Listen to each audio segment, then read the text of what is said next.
For trauma, all we're trying to do is restore anatomy. We're just trying to get things back to where they should be. So with the pelvises, if you've got a hemipelvis that's internally rotated, if you've got a hemipelvis that's vertically displaced, you just want to get it back to where it should be. Around the hip, it gets a little bit more complicated with trying to sort of reproduce some of the angles and the offset of the hip and the leg length, just so that ultimately the patient ends up with decent function and doesn't have to suffer with things like a Trendelenburg gait or end up with functional deficits that require insoles and that sort of thing. Joint congruity, I put that down for the intra-articular fractures. So if you've got a fracture of the acetabulum, you've got a fracture of the around the sacroiliac joint or the symphysis, you want to try and get it back to where it should be so that you've got a nice smooth articular surface without any steps, and the chance of post-traumatic arthritis drops down, and so you don't have any issues with that afterwards. So if that's what we're trying to get, let's just show you what I mean. Here's just a standard X-ray, AP X-ray, and it looks pretty symmetrical to me. You know, the right and left hemipelvis looks like a mirror image. There's a little bit of a difference around the obturator foramen at the bottom here, but overall it looks pretty good.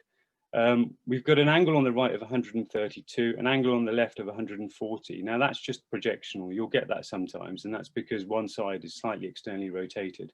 So on the left, this patient's left side, I think the hip is in slight external rotation, which makes it look a little bit more valgus than it actually is. So if you zoom in onto the hip, I'm just trying to restore exactly what you see here. I want the ball to be sitting on the femoral neck, and that sits on the shaft, and that's the kind of relationship that we want. Looking at the joint, I want it nice and smooth around the femoral head and smooth around the acetabulum, and the gap between the two should be, you know, pretty much parallel all the way around. In terms of a well-balanced hip, if you're thinking about hip replacements and things, or hemiarthroplasties, this is what I'm talking about. You want the hip center to be where it should be for that patient. So symmetrical, exactly where it is on the other side, but a mirror image. You want the abductor tension maintained, and that's really a factor of the femoral offset, how far away the femur is from the pelvis. If the offset's maintained, the abductors work most efficiently, and they can support the body weight, and the patient doesn't end up with a Trendelenburg. Leg length. Okay, so leg length is quite difficult on an X-ray, I'd say, but if you're looking for an idea, you need to get a pelvic reference point. So the pelvic reference point that I tend to use that's the most accurate, I think, for plain radiographs is the teardrops. Those are little projections that you see just medial to the hip joint. You draw a line between the two, and that tells you where the pelvis is. You've got to draw a second line through the most prominent bit of the lesser trochanter, and that has to be parallel to the first. And if, you know, on both sides it goes through the lesser trochanter at the same level, you don't really have much of a leg length discrepancy. But in this patient, you can see that it doesn't. And there's a difference, particularly you can see on the right side, it's arrowed out. So that shows that the left leg is a lot longer, or a little bit longer than the right side. Right, so if we're talking about implants and what implant we're dealing with, if you look at the national fracture database in the UK, there's about 380,000 patients on it now. And the majority of the work is going to be hemiarthroplasties. So 47% is hemis, 37 are sliding hip screws, and then the rest are made up of total hip replacements, cannulated screws, and intramedullary nails. So if we go with the most common one, that's the hemiarthroplasty. What are we looking for? Well, let me just go through that. So this is the implant, first of all, just to give you an idea of what we've put inside the bone and what you're getting an X-ray projection of. The implant on the left is the bipolar device. And so if you look at that, there's a ball sitting inside the ball. The actual component itself, the femoral component, is cemented in, and there's also a unipolar component as well that you can see on the right-hand side.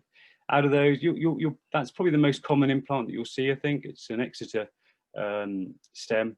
The right one is an Exeter trauma stem. The way you tell it's a hemi, because sometimes people do sort of say to me, look, I can't really tell if it's a hemi or a total, is try and look, if you don't recognize the device, look for the acetabulum, look for that subchondral line.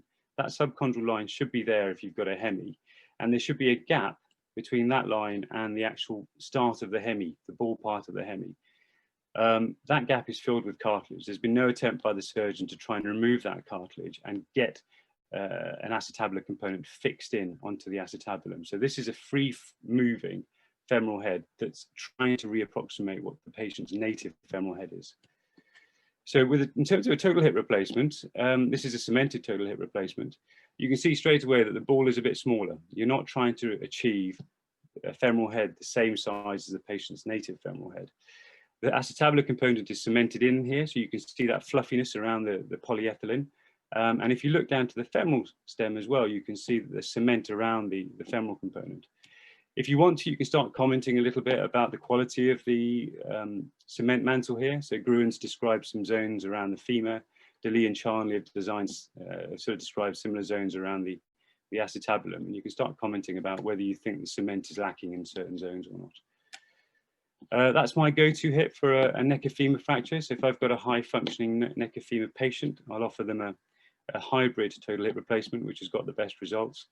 And here there's no cement at all on the acetabular side. So you can see a clear distinction between the acetabular component, which is made of titanium with a coating on it, right up against the bone. There is no fluffiness there.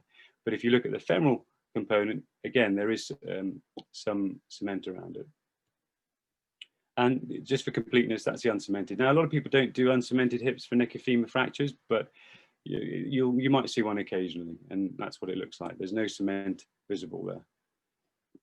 So going on to has it worked, let's sort of go back to the lines that I was talking about. I want a well-balanced hip like this. I want it to look symmetrical. If you didn't have that hip replacement in, I want the femur and the pelvis to have the same relationship that they have on the other side. So the leg lengths look perfect. The abductor tension is represented by that little line between the double-headed arrow on either side, looks pretty symmetrical. So hopefully this patient's got a good result. There's a whiteout of the cement, and the hip centers look like they are where they should be. Now going back to the hemi that I put on earlier on. So this hemi looks okay actually. The good things are, look, it's in joint. There's no signs of any subluxation. The cement mantle looks okay, but yeah, leg length may be a bit affected here.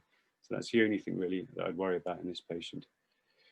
Things gone wrong. Well, these are the kind of things that can go wrong. You can get cracks around the acetabulum. You can get cracks around the femoral component, which you guys would be good at looking for.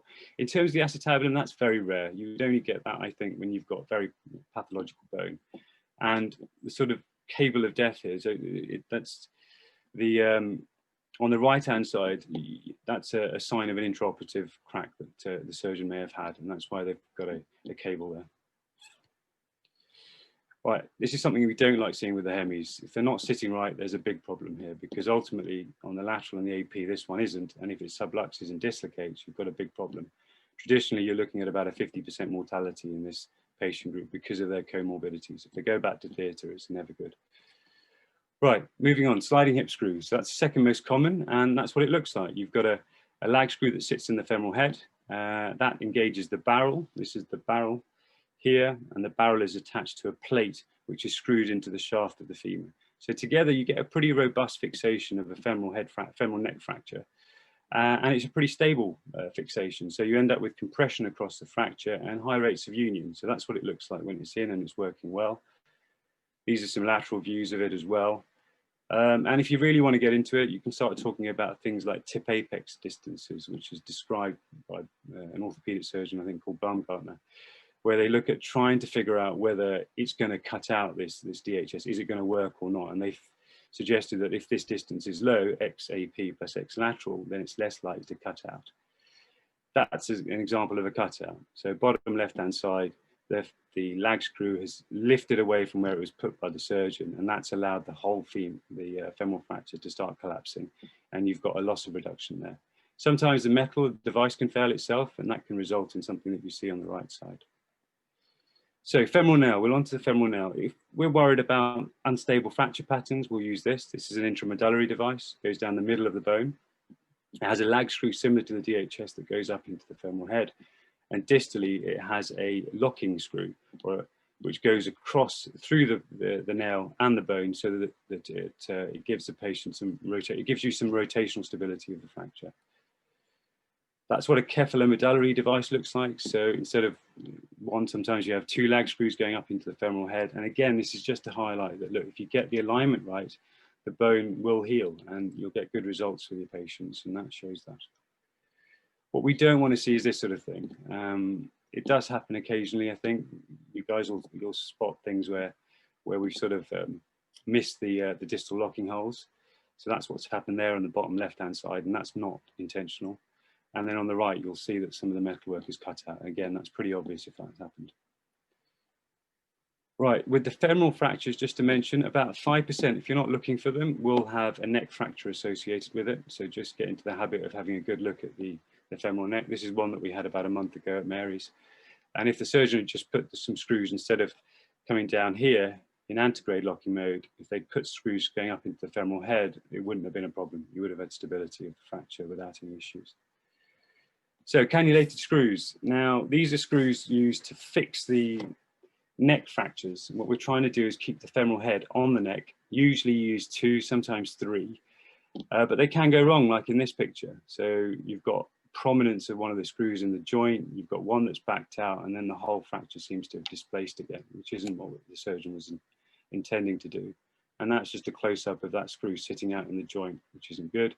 Bottom left, slide A shows that, look, there's not been a very good reduction. There is no real neck in that patient. No real femoral neck, and so the result isn't going to be good. They've got lots of screws into that particular patient. They've broken the rules by coming underneath the lesser trochanter. There's a lesser trochanter, and then you start seeing this sort of thing, and then ultimately it can displace. So if you've got a few screws, or you've had a few goes at trying to put cannulated screws in, and your entry point is distal to the lesser trochanter, you are unfortunately likely to get a periprosthetic fracture. So what do I look for in pelvises? So in pelvises, I look at the back of the pelvis first. I want symmetry. I want the SI joints to line up. I want the ilia to be at the same level. And I want this thing, the iliopectineal line, to carry on and turn into the top of S2. There's S2 and there's S2. And you look at the fracture at the end. The last thing I look for in pelvises is the anterior ring injury. Here you can see that there's some vertical displacement. That's a problem. So the iliopectineal lines don't match up. The femoral heads aren't sitting in the right place. You can fix them just with pelvic brim plates. So if you don't have a posterior injury that's too bad, you just stick a plate on the front. It holds the pelvis in the right place because the ligaments can support it. But if you need posterior fixation, the workhorse is the iliosacral screw. And here you can see that the iliosacral screw's gone in on the right. But actually, you can be critical and say, look, it's an intra-articular fracture here, and the sacroiliac joint hasn't been reduced anatomically. Yeah, that's an issue. The front of the pelvis has been reduced and fixed with a symphysis plate. With the iliosacral screws, there is quite a narrow window you've got to try and hit, and so you can perforate sometimes. And if you do here, this particular one, you could damage the L5 nerve root because it comes out of the bone and then it goes back into the sacrum. So keep an eye out for that.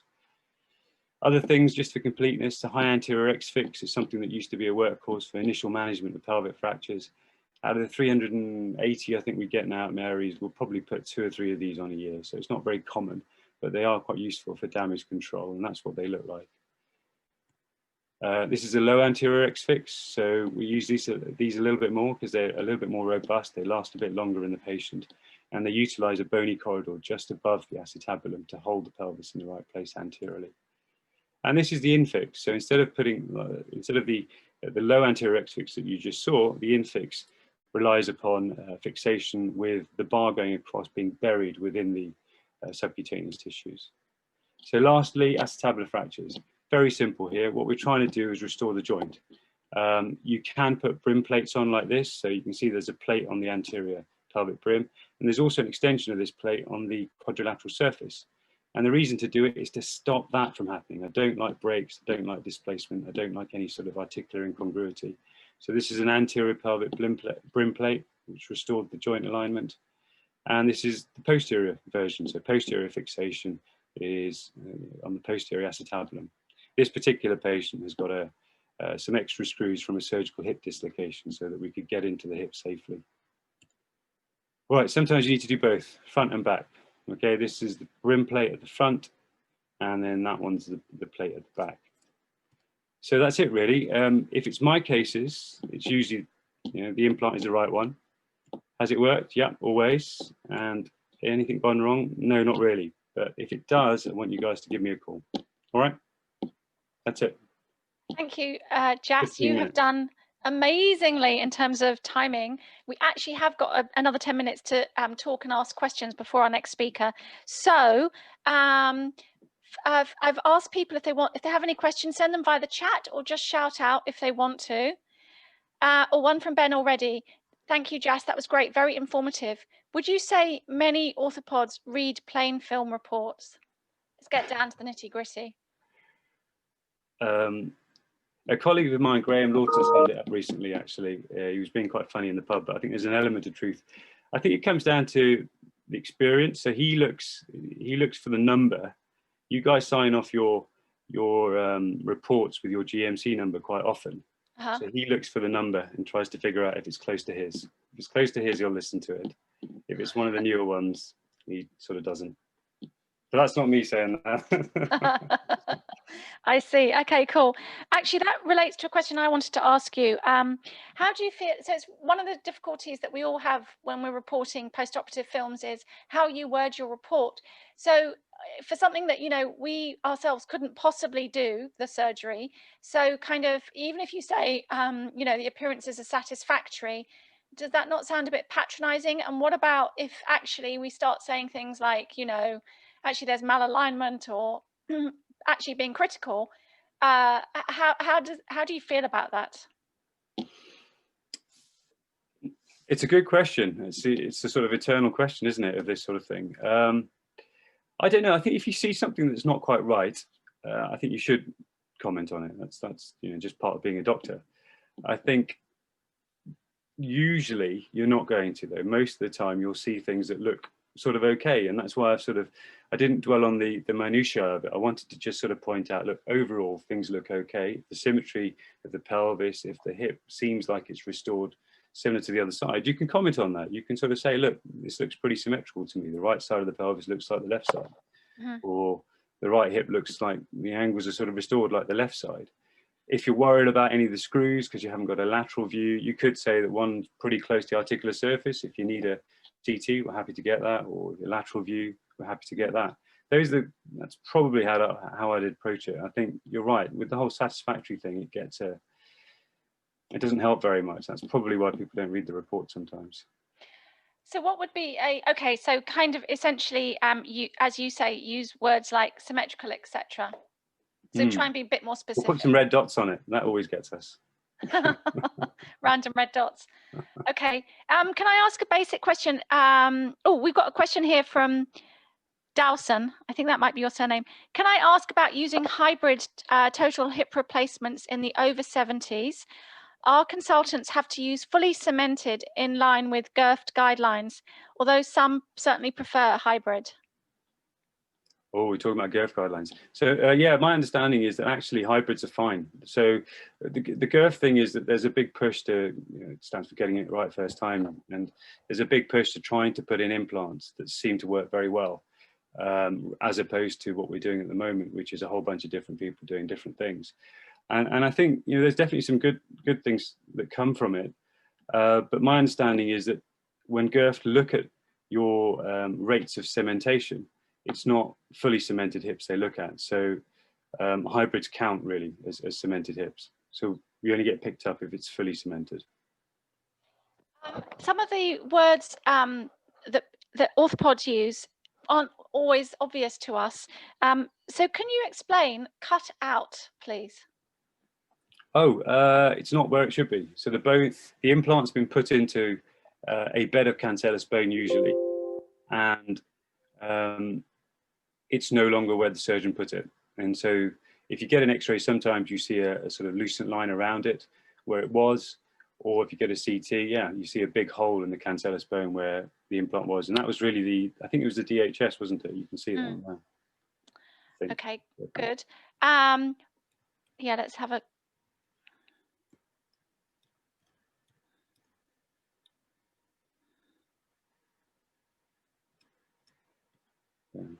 So that here, one. I think it was sort of, it seems like it was put around here. So it's all a little bit, lytic is the wrong word, demineralized. Yeah. And then it's moved out of that position. So it's cut out. Okay. I have a question. Just one. When you do the sacroiliac joint screws, I noted that sometimes you do 2 rows, one in the superior and inferior column. Yeah. Is there any particular reason for that, or? Yeah, it's all about fixation. Sometimes it's to do with the fracture.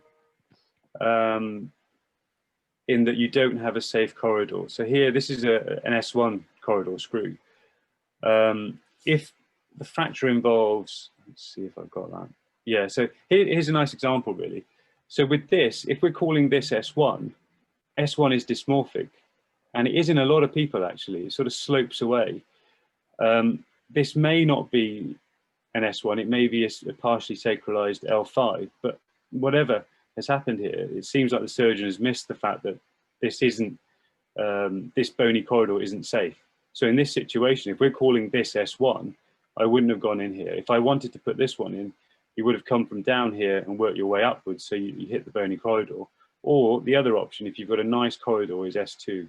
S2 can be you get quite robust fixation with S2.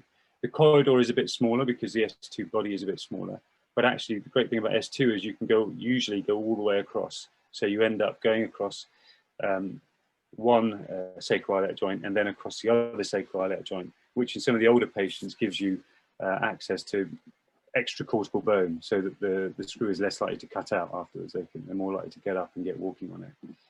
So okay. Yeah, I mean, I think dysmorphism is one of the big things, and then secondly, fracture configuration. Can I ask a question? You know, when you're doing things like the acetabular repairs, yeah, how do you manage with, you know, huge things like the lumbosacral plexus and the sciatic nerve in the way? Oh, I've got all that as a different talk. I didn't want to, I didn't want to lumber you with all that. So you just, pelvic surgery is all about working in safe windows. And these windows are, I suppose, pretty well known. You just sort of end up finding a plane and then lifting things around you so you can get in there. So the sacral plexus, an example of that is the femoral nerve, and quite a bit of it lies in psoas. So we just go underneath psoas if you're going to do anything on the iliac wing. If you're going to go around towards the back of the pelvis, you know that if you stray too far back beyond the obturator, you're going to come across the sacral plexus as it turns into the sciatic nerve and disappears on the inside of piriformis. So there's just little areas that you can develop, and those, you know, you don't get a massive view. So that's the difficulty with pelvic surgery, is that you're often working from one window to another, and you don't get the whole entirety of the fracture or the bone or the joint that you're dealing with in one go. You have to sort of almost do what you guys do with your 3D recons, try and put it in, you know, reconstruct it in your head. So you would like always try and avoid things like the kind of around the sciatic foramen? No, it all depends on what needs fixing. So okay. We're quite happy to do it. Yeah, I mean, there's different ways into the sciatic foramen. So you can go from the outside, you go in like you're doing a hip replacement, and you just extend one of those approaches, or you can get access to the sciatic foramen from the inside as well. It's a little bit more difficult from the inside. But I think with some of the tumor work that we're doing with Jamie Murphy, we're trying to develop some approaches there that seem to work quite well. So we get a good view pretty much of the whole of the lumbosacral plexus, because he takes away, you know, the rectum and quite a lot of that stuff that sort of stops you seeing it. But yeah, it's all about safe windows, I think, in summary. Okay, great. Listen, Jas, thank you so much for speaking today. That was so clear, so simple. And enjoy the rest of the day. I hope you do go off and celebrate now. I'm gonna have some birthday lunch now. Thanks a lot. Happy birthday. Thank you. Okay, good. I can see that we have Barry with us now. Welcome, Barry. Thank you for joining us. Thank you very much. Okay, fantastic. So let's move on to our second talk. And Mr. Andrews is going to be talking to us about the knee. Barry, are you happy to share your screen? I am, yes. I'll just start the slideshow. Okay, thank you. Welcome to my austere office. I've been tasked with presenting to you today on knee metalwork in acute trauma patients, just to try and let you know what we as orthopedic surgeons would like to see in the reports that you send us. I'm a consultant knee and trauma surgeon based at King's, for those who haven't met me before. So, quick overview of the contents. It's essentially a case series looking at x-rays and running through some key points with each. I'll just start with what I developed as a checklist, and then we'll use that checklist to run through the cases that I've chosen. Okay, rather dry slide, but here you go. A suggested way of looking at the post-trauma metalwork x-rays.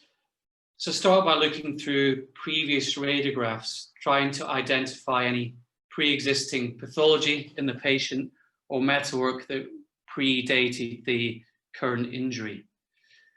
Obviously, then move on to fracture diagnosis. It doesn't need to be a complex official AO classification, but just a quick summary of what the fracture type is. I'll look for the more minor associated fractures such as Pellegrini Stade or Sigon, which are a marker of a soft tissue knee injury. Then have a look at the fracture reduction. Is it anatomical? Is it non-anatomical? And here there's a little bit of art. We as surgeons, when we're fixing a fracture, we think, what type of bone healing do we want to achieve here? If it's an intra-articular fracture, we want to get primary bone healing with no callus. So we will expect an anatomical reduction with rigid fixation. However, for example, in the diaphysis, and if we were nailing a fracture, we don't necessarily need an anatomical reduction because we're looking for callus and secondary healing. But frequently in knee injuries, it will be a combination of both an extra-articular and an intra-articular injury. Other things to look for will depend upon the type of injury. Tibial plateaus, for example, we'll be looking at rotation, slope, alignment, and width of the plateau. We then look for signs of ligamentous injury. I've mentioned the first two earlier. The JLCA is the joint line congruency angle, and I'll show an example of that later. If somebody has osteoarthritis in one compartment of the knee, the JLCA will be sloped. It will be narrow on one side. Fibular avulsion fractures can be present as part of a posterolateral corner injury. And you need to also have a look at the tibial spine. We also look at soft tissues, and then coming on to what we're talking about today is the type of metalwork. So because I look at this all the time, I just know if it looks right, but trying to break that down, we look at the metal position. Is it lying along the bone? Is it an appropriate length? Is it alignment good? Are the screws there? Are they in the plate? Have they got into the joint when we don't want them to? Are the nail screws actually in the nail, or have we missed? We want to know these things. And then have a look for the smaller things that might be dotted around the screen, such as the buttons. Have a little look to see how long has elapsed since the operation, because that will tell us whether we're expecting any healing to have occurred before that point. And then moving on to some complications. If enough time has passed, you might be able to judge whether union should have happened. Look for infection and any periprosthetic fracture around the plates that is an iatrogenic injury. And at the end, it's very helpful to suggest further investigations to determine whether the job done has been satisfactory.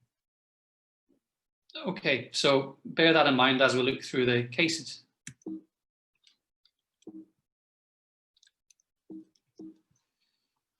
I'm just trying to move to the next slide. Page down. That's it, got it, thank you. Okay, first case is a tibial spine avulsion fracture. This is a young girl who was on her first skiing trip. She fell onto her heels on the skis and went careering down the slope into a fence and twisted her knee. And she had a large effusion and a block to full extension. And these are pre-op radiographs, which I won't dwell on for too long. But if we try and go through our checklist, we're on to fracture diagnosis. So this is a tibial spine avulsion. If you can follow my cursor there, I'll just outline it here. It's displaced, it's quite wide, it goes into the articular surface. And on the lateral, you can see that it's elevated from its typical position, which is causing the block to extension.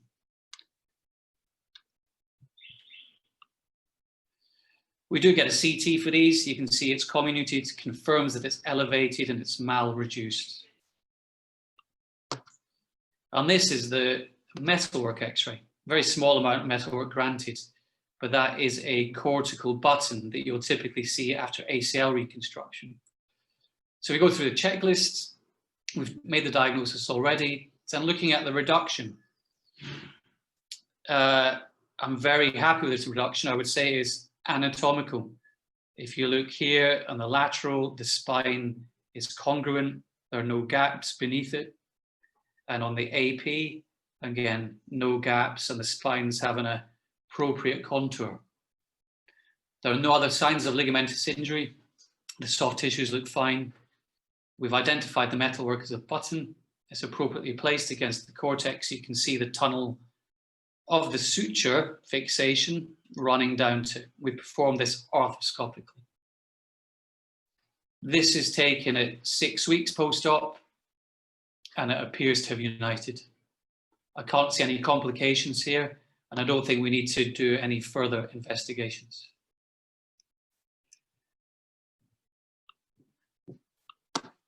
Okay, case 2. Again, tibial spine avulsion. No previous radiographs. What's the reduction like? I would argue that it's okay, but suboptimal in that it looks good on the AP. A small gap here on the lateral. We run between them. Sorry. This is the post-op now. So this is also arthroscopic, but it's tied over a cortical bridge. There's no metalwork to see. I put it up just to judge the reduction. At his point here, it is reduced, but there's a little residual elevation at the front. Because sometimes these fractures go to the other side of the anterior meniscal horn and get trapped. And I don't think this one has been pushed down beneath that. However, the patient's doing well and can fully extend and has a negative Lachman. So we were happy with that, despite the suboptimal reduction. Case 3. So this is a complex high energy distal femur, typical of cases we see at King's. This is his CT scan. We can see that his knee is completely separated from his femoral shaft. It is intra-articular. He has a coronal split in his lateral condyle. This is called a Hoffer fracture. That will need to be treated. So a really complex distal femur. Okay, so here is him immediately post-op. He has had well, if you run through the checklist, the diagnosis is a complex intra-articular distal femoral fracture, multifragmentary. We then judge the reduction. So this is intra-articular, so we want it to be anatomical. And if we follow this contour around, we can see that that step there has been perfectly reduced, and there's no step in the subarticular bone. On the lateral, following around, a very minor step here, but that's okay. It doesn't have to be perfectly anatomical here. But following the condyles round, we can see that there's no step. So that Hoffer fracture has been reduced anatomically. We're really keen to have a look at the alignment for femoral fractures as well. The normal angle between the mechanical axis running up here and the anatomical axis here is 6 degrees. And I think that's been reproduced. Then we move on to any signs of ligamentous injury. No, the joint line congruency angle is normal. There are no other telltale signs. Tibial spine is normal. Soft tissues look normal.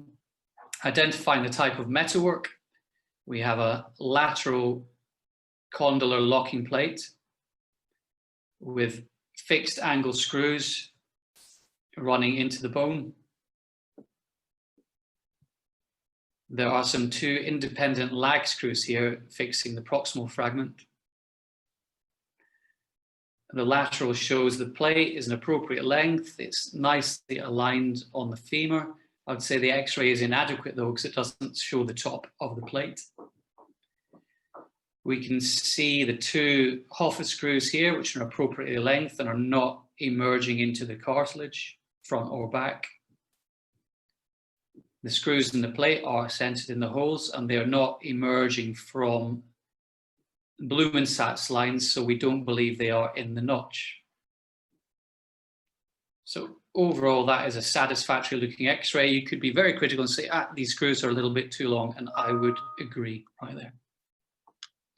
So all is good, or is it? So we flick between these two. It might have an effect of an animation on the left picture. 1 year later, he's collapsed. So we then go on to the fracture reduction step. We can now say the alignment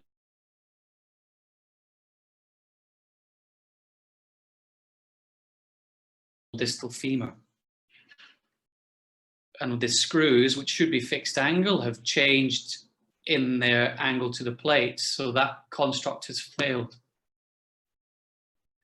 If we look at the lateral, the reduction is not what it was. So something untoward has happened. We spoke about alignment being very important. So I frequently will get long leg alignment views, and we did so for this patient. And this tells me that this explains why he's in varus. The MLDFA, the mechanical lateral distal femoral angle, has collapsed down to 99. Normal is 88 to 90. He was also at risk of that because his normal tibia is also varus. So he has an overloaded medial compartment, which has contributed to the failure of his fixation.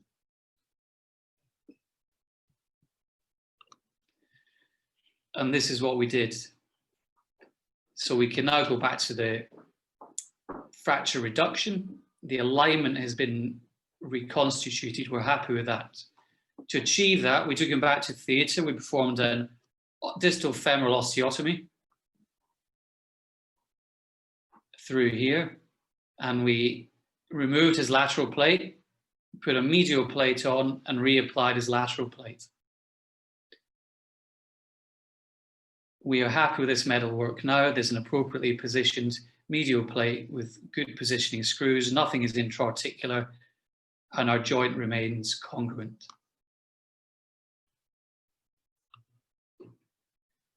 Question was asked, are the screws in the joint? We often get a post-op CT, and this one proves that the metal is missing the notch.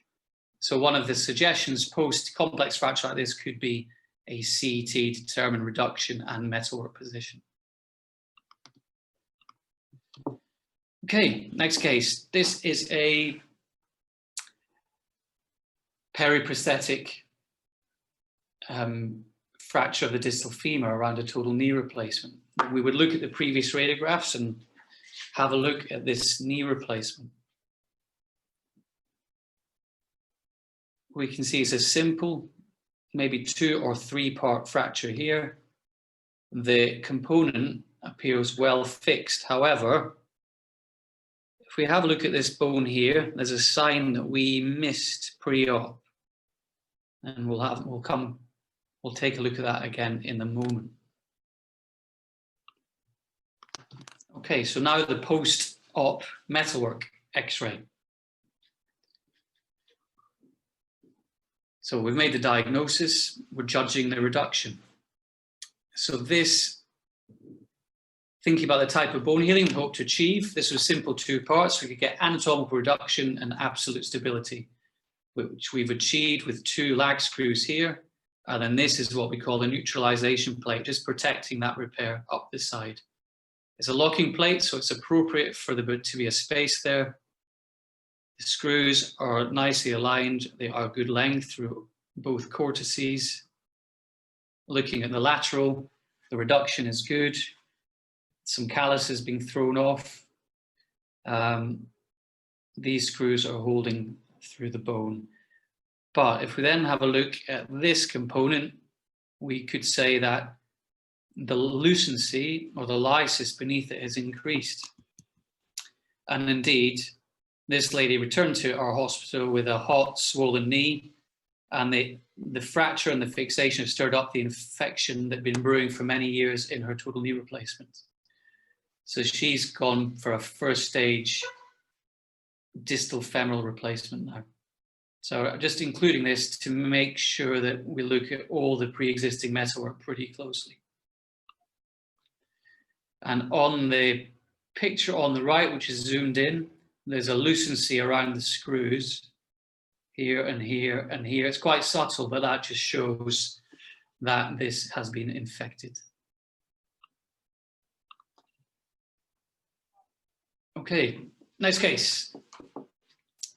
Fracture diagnosis is a long oblique distal femoral fracture that may or may not be intra-articular, exiting here.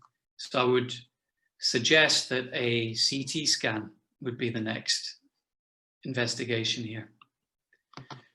We did that, which revealed it was extra-articular. So again, we'll judge the fracture reduction. So the type of healing we want here is callus, secondary bone healing, so it doesn't rely on an anatomical reduction. Nevertheless, I would say that it is near anatomical. The contour of the cortex is unbroken apart from the callus here, and on the lateral, everything lines up really well. The angulation is spot on. Then there are no signs of ligamentous injury here. Soft tissues look normal. The type of metalwork, it is a retrograde femoral nail.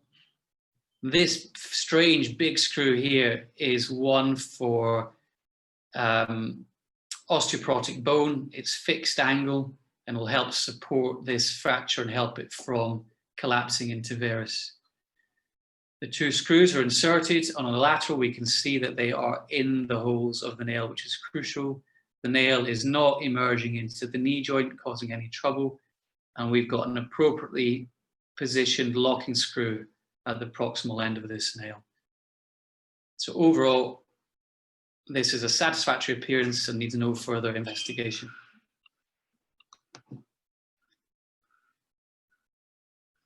Okay, AP and lateral of a knee.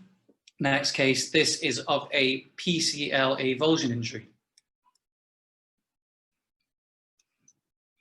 On the AP, this lucency can be seen, the spines are elevated and quite subtle, but there's a little gap here at the back implying the PCL has pulled off this tibia. We normally get a CT for these, and this confirms an elevated PCL, avulsion fracture. These all need surgery to avoid chronic reconstruction. Back to a simple piece of metalwork. Back to the steps, the checklist, the fracture reduction. So we can say the spines have been reduced, the lucency has gone here, and on the lateral has been drawn back down into position and there are no gaps. We can then say the type of metalwork is a cortical screw, which does come through both cortices. You would need a CT scan to prove that, however. There's a washer on to allow a bit more force through it. It seems appropriately positioned for that fracture. And that's a satisfactory X-ray. Next case, this is quite an important concept. Some of you might be aware of it. This is the 3-column concept for tibial plateaus. I'm sure we're all familiar with the Schatzker classification, 1 to 6, based upon an AP radiograph.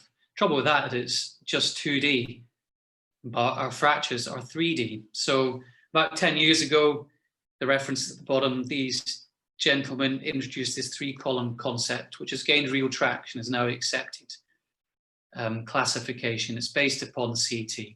So when you see a tibial plateau fracture, recommend a CT scan if it's not been done, and then classify according to the columns. So the medial column, lateral column, and the posterior column divided into the posteromedial and posterolateral.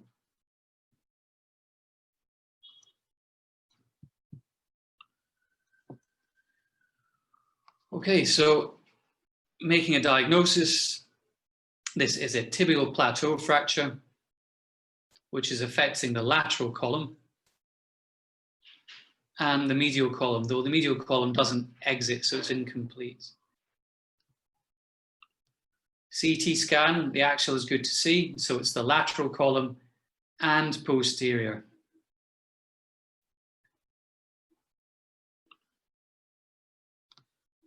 The intra-op radiographs are the one I have to show you here. So again, judging the reduction, looking at the lateral side, we want perfect anatomical reduction here because it's intra-articular, and that appears to have been achieved.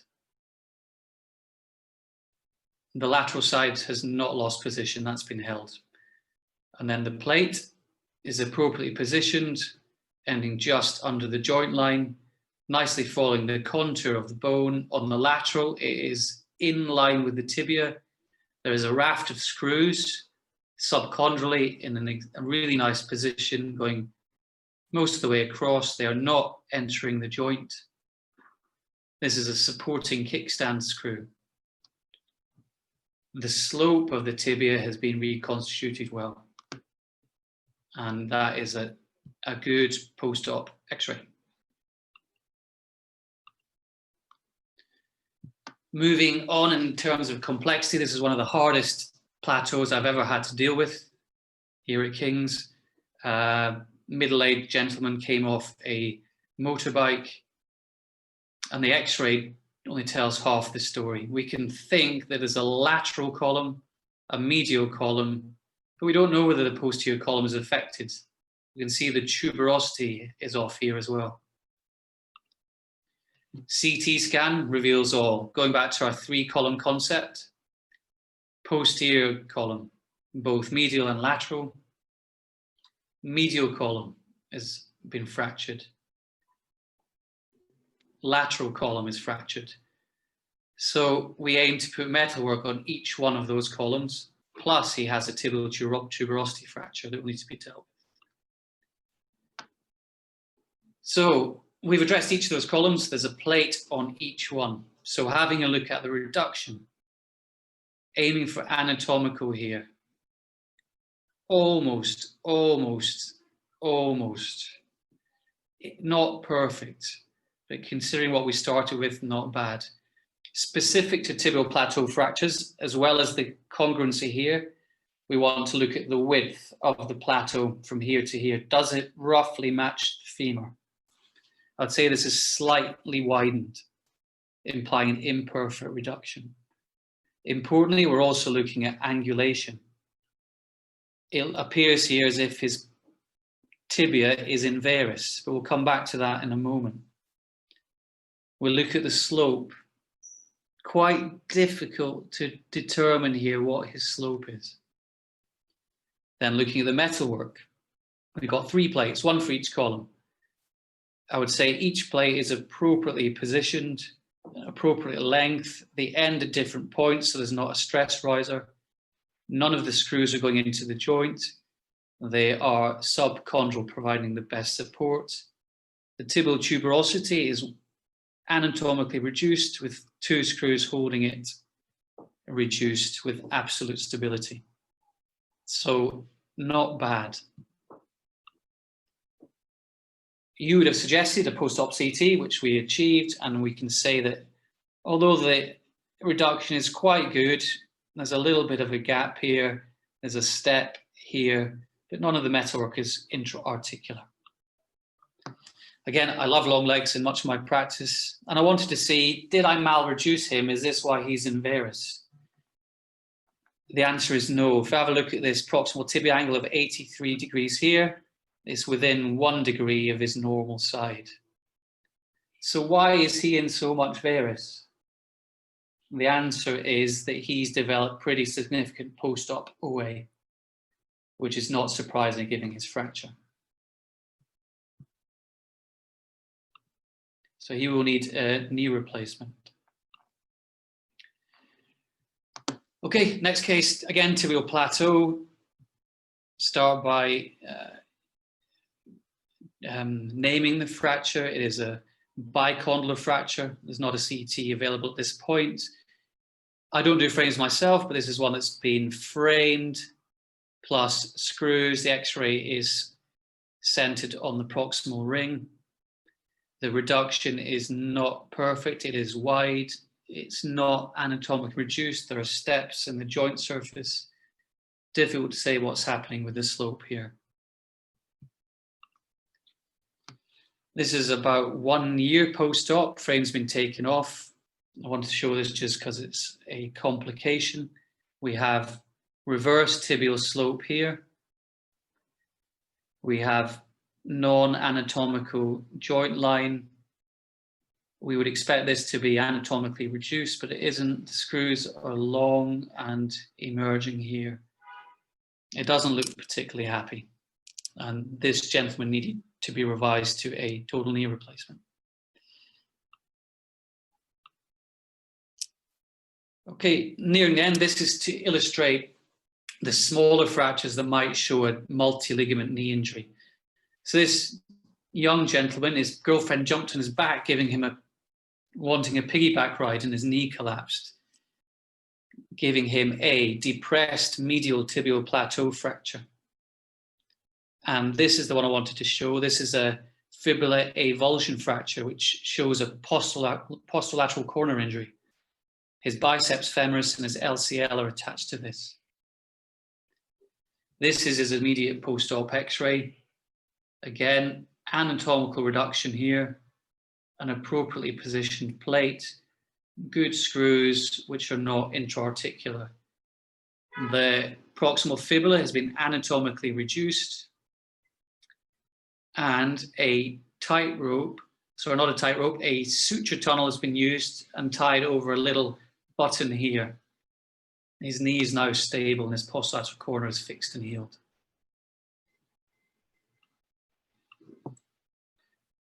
Okay, final case. This is a King's special.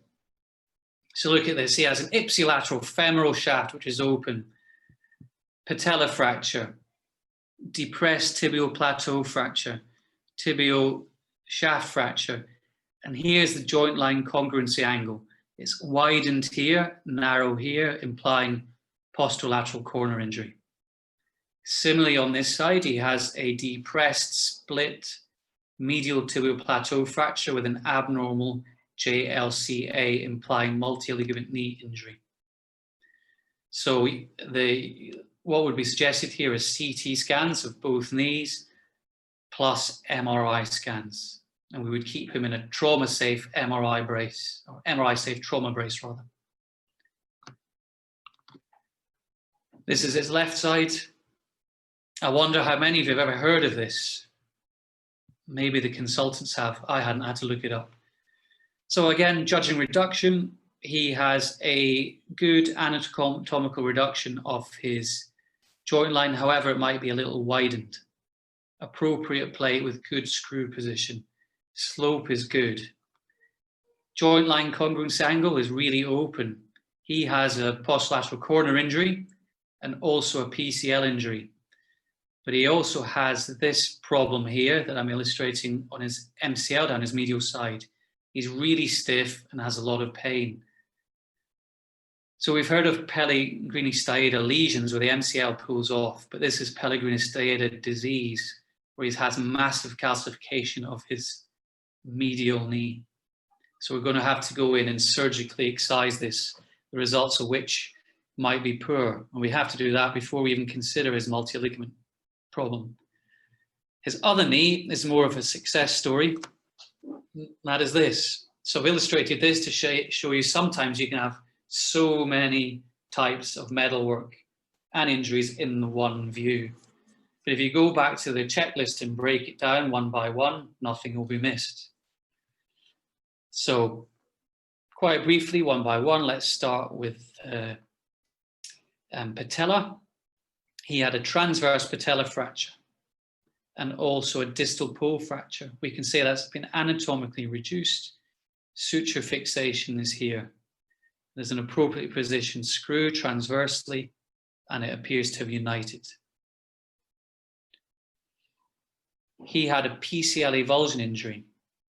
we can tell this has been reduced, and there's a plate on the back with screws going into the cortex and actually going through the holes in the proximal nail, which is more by luck than judgment, but I could claim skill.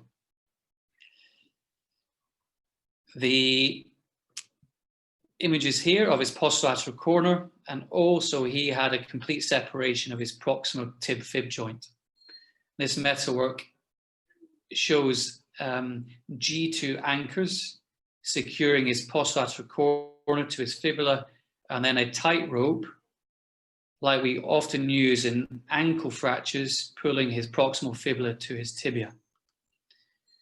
We can then also say he has a good length tibial nail, proximally anyway, not into the knee, screws in the locking holes, a good length femoral nail with screws in the locking holes.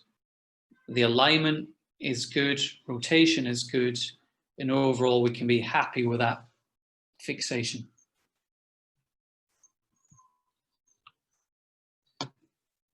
Okay, so I'll run through about what you can expect to see, perhaps more at an MTC than other places, but does anybody have any questions before I have a summary?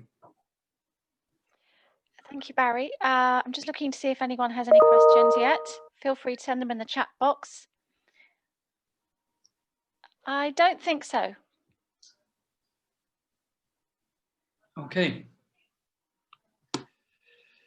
So just to summarize, unlike arthroplasty and elective cases, I think knee trauma is very complex and really varied, so it's difficult to produce one checklist for one condition. So I think following a checklist that I've created, everything will be covered.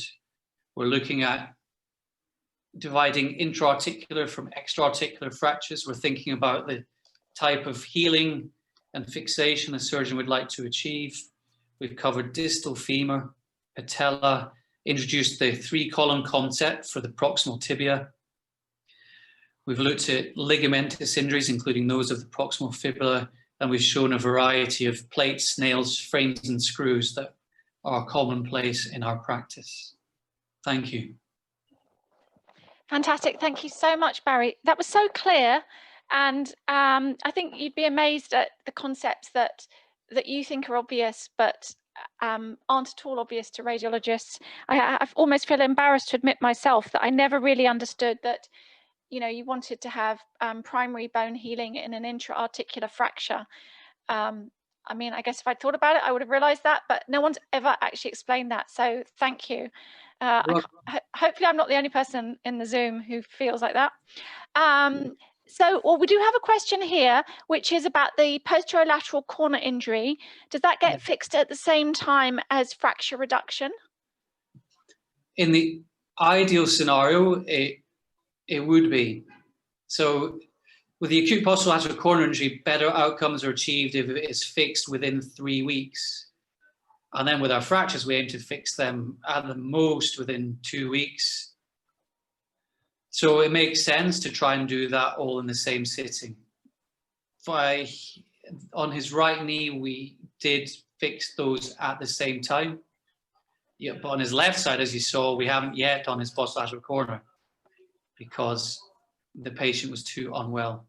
So if you can, fix them at the same time, but as a surgeon, you have to be kind to yourself as well. If a massive polytrauma is taking 5 hours, you probably want a break and not do another 2.5-hour multi-leg operation. So it's it can be varied. Okay, great. And Barry, thank you so much for that. It was fantastic to do all the cases and kind of just understand exactly how you're thinking when you're looking at those. We've learned so much from it. So thank you from everybody. The teaching will continue. Everyone has the program emailed out to them. Please don't forget to fill out the feedback so that we can forward it to our speakers, and also so that we can give you all certificates of attendance.